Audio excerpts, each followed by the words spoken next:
Guru Pyari Sath Sangat Jiyo, Vaheguru Ji Ka Khalsa, Vaheguru Ji Ki Fateh. My name is Sehaj Singh, and today I want to talk to you about toxic masculinity within our culture, our community, our, we can say, panth.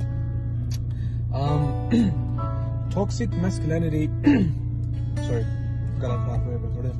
Toxic masculinity comes in different faces, different ways. Within our own culture, toxic masculinity has increased. What I mean by toxic masculinity, I could say another way, toxic mardangi. Mardangi. Now, note, mardangi is not a bad thing. It is not bad to be a mard. It is not bad to have a manhood, masculinity. But what is bad is how we use it within our own people, within our own community. It's toxic. It's devaluing. And more importantly, it's embarrassing. Now, we look down on our own women. We look down on our own people. Let's get into it. So I was doing some research, and within toxic masculinity, there are 4 parts to it.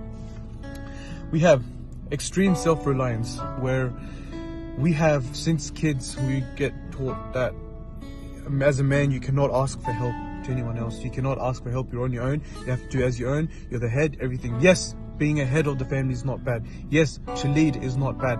But to ask for help, to not ask for help is completely flawed. Even as a team leader, you ask your team for support. You do not just do everything on your own. So we have extreme self-reliance, which we'll talk in more. There is shame, dissociation, and avoidance of emotional expression. Meaning, since as kids we get taught, look, there's one thing in being taught how to be tough, how to take pain and then move on from it, okay? In fighting or in gatka even, when you get hit by a soki or you get punched, they tell you to absorb the pain and move forward, roll with the punches. Now, that's one thing. But if you're someone like me who sometimes gets at the edge of having breakdowns, man, and I'm not ashamed of saying this out, men break down too, but they don't show it. They don't show it because of the same mindset that we've been taught, that you can't talk about this shit, man. You can't talk. You can't talk. You can't look weak.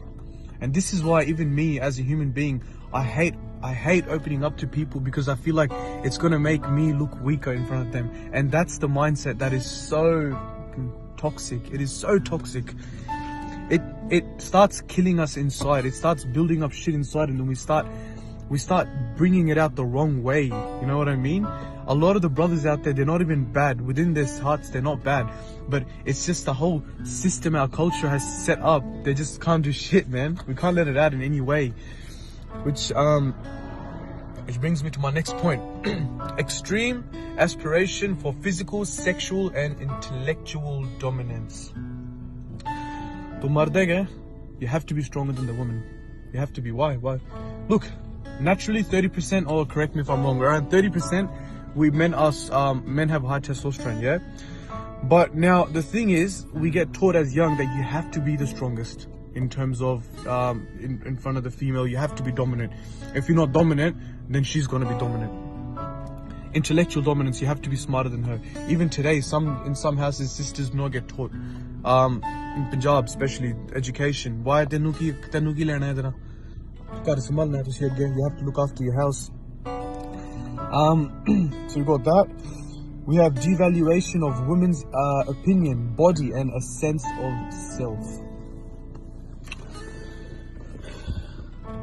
Who are you to talk within the house? You're a female.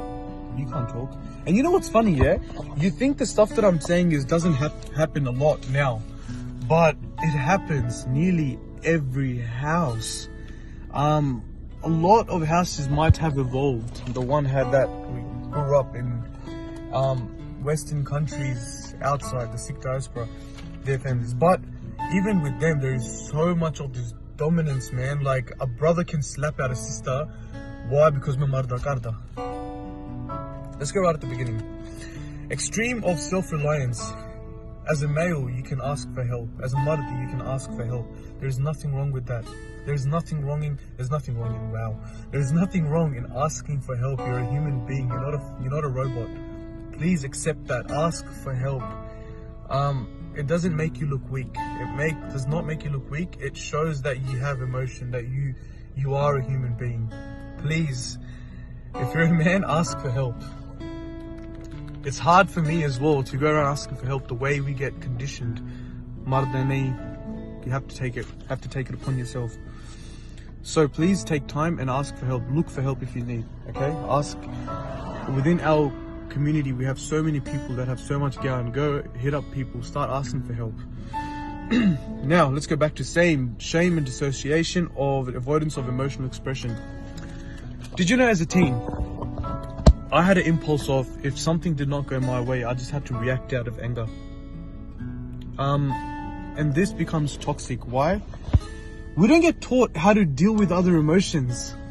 Remember what I said before? There's a thin line between what did I say? That men don't cry. There's a thin line between being completely weak and then actually letting your emotions out. It's okay to let your emotions out. There is nothing wrong with that. Men have emotions. Boys have emotions.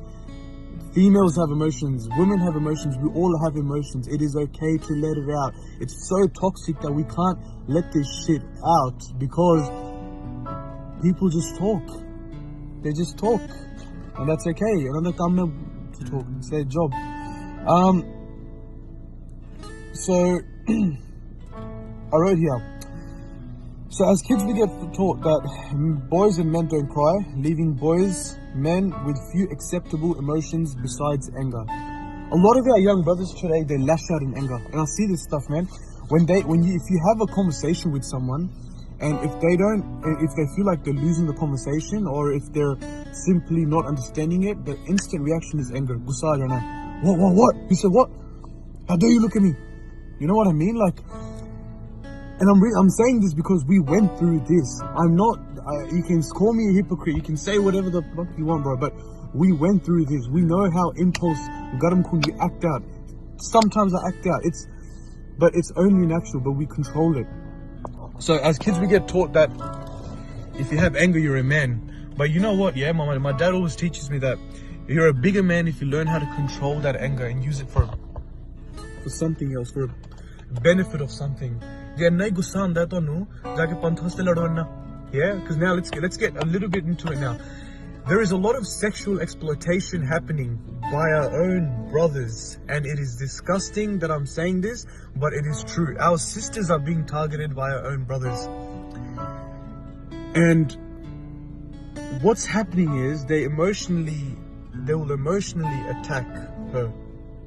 They will use some sort of emotional attachment to this girl, some toxic relation to her that will help him control her, and then they will take advantage of it. And this is not one, not two, not three. This is a bunch of stories that I'm hearing over the last 2 or 3 weeks. ਅਸੀਂ ਗਾਲਾਂ ਕੱਢਨੇ ਆ ਹਿੰਦ ਸਰਕਾਰ ਨੂੰ ਕਿ like ਤੁਸੀਂ ਇੰਨਾ ਜ਼ੁਲਮ ਕੀਤਾ ਸਾਡੇ ਤੇ. Not long ago, not a generation ago, our mothers and sisters were brutally attacked by the Indian army, Indian forces, Indian government. Brutally raped in front of families, mentally destroyed. What are we doing different? Fine, we might not be doing the exact same stuff, but the face of attack has changed. We're taking advantage of our own sisters. Can you believe that? I know it's so, like, we always get taught that in UK the Muslim grooming gangs attack Sikhs, Sikh girls, but we attacking our own sisters. Pick up your game, yeah? Pick up your game. We need more mards in the panth, and mardangi does not come by attacking your own sisters or mothers. If you feel that you're above your sister because you're a man, you're fucked. And someone taught you that, I need to finish that sentence off.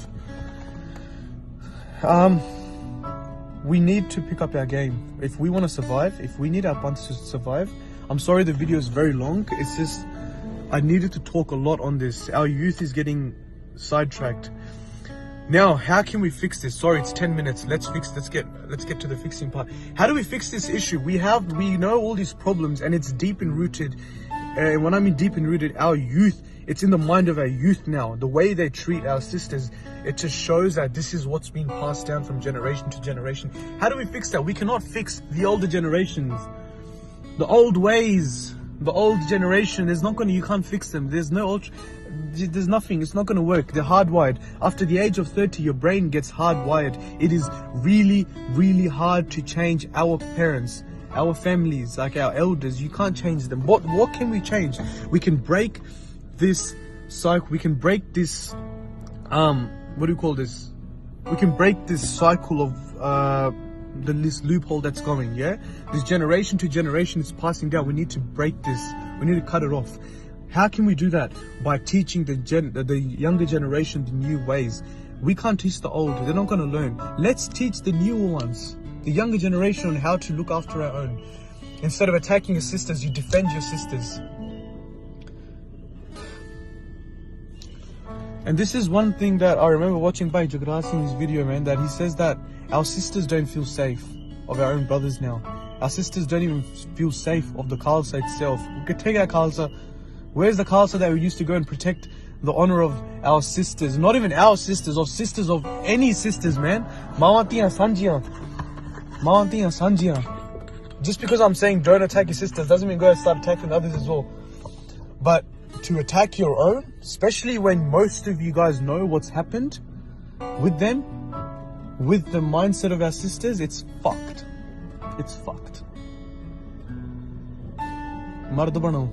Bhai Jagraj Singh said this. Our sisters do not feel safe. Start making our own sisters feel safe. Please, make some effort. I'm sorry I spoke a fair bit. It was just a lot to it. A lot of stories I've been hearing of our youth harassing our own sisters. Maharaj Kirpa Karan, bless us.